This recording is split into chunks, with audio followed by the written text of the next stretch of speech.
Here we have a stationary points question. This is taken from the AS Maths paper 1 from 2018, and it's question 8 on that paper, worth a total of 9 marks. So, a lorry is driven between London and Newcastle. In a simple model, the cost of the journey, £C, when the lorry is driven at a steady speed, unlikely, but of v kilometres per hour, is C equals 1500 over v plus 2v over 11 plus 60.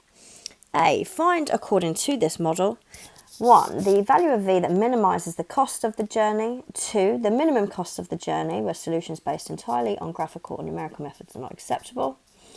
And B. Prove by using the second derivative that the cost is minimised at the speed found in A part 1. And finally, state one limitation of this model, probably the fact that it's based on going at a steady speed, which is near on impossible. So, part A. So, I have to find the value of V that minimises the cost of the journey. So, if I want to minimise C, I need to differentiate C and set it equal to 0. That locates my stationary points. And assuming this is a minimum, that's how I'm going to find it. So dc by dv. First of all, I am going to rewrite C in a format that allows me to differentiate. So 1500 divided by v is 1500 times v to the minus 1. And I'm going to put 2v over 11 as 2/11ths v, and then plus 60 on the end. This helps me to differentiate. So when I differentiate, I multiply down by the power, so minus 1 times by 1500 v to the minus 2. I take 1 off the power. And similarly for that second term, the power is 1 at the moment. If I write that as v to the power of 1, I take 1 off the power, and constants disappear. So just tidying this up, I'm giving lots of detail for those that don't completely understand differentiation. This becomes minus 1500. Now v to the minus 2 is 1 over v squared, so that's how I'm going to write it. And then I've got 1 times 2/11ths, which is 2/11ths, times v to the power of 0, which is also 1, so just with 2/11ths on the end. Okay, so this is my derivative, and I will find my stationary points, so either a maximum or a minimum, when the gradient is 0. That's why those tangents are horizontal. So I need to find v when this is equal to 0. Setting that expression equal to 0, I can add 1500 over v squared to both sides to get 2/11ths equals 1500 over v squared. Okay, I'm going to multiply both sides by v squared and then divide both sides by 2/11ths. And putting this in the calculator, I will get 8,250. So to find v, I need to square root this. And if you square root 8,250, you will get 90.8 to 1 decimal place. So the value of v that minimises the cost of the journey, this is the speed, is 90.8 kilometres per hour. So that's A part 1. A part 2 is to find the minimum cost of the journey. So I need to put that value of v into C.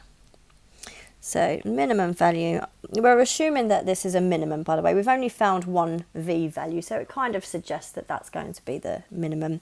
We will show that it actually is a minimum in the part B.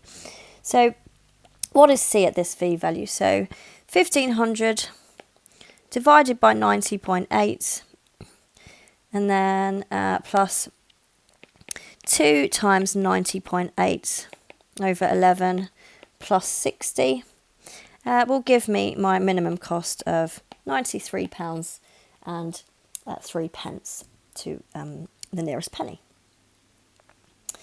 Okay, so part B then. So we've assumed that that's a minimum. So now we're going to use the second derivative to show that it's a minimum.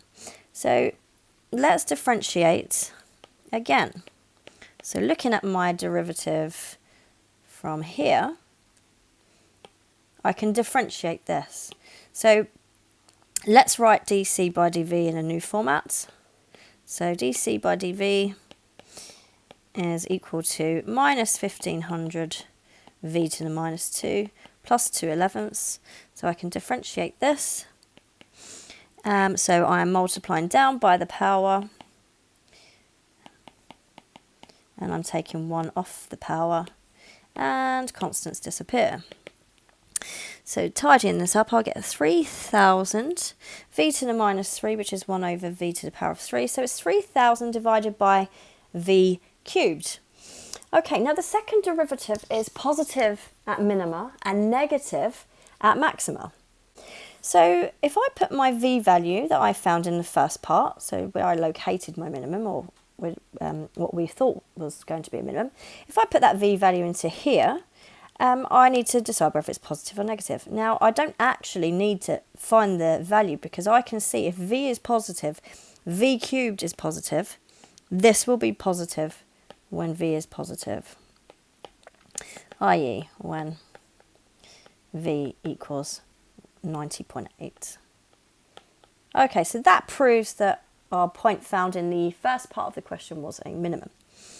And then to finish off the question, state one limitation of this model, I'm going to put maintaining a steady speed is unrealistic.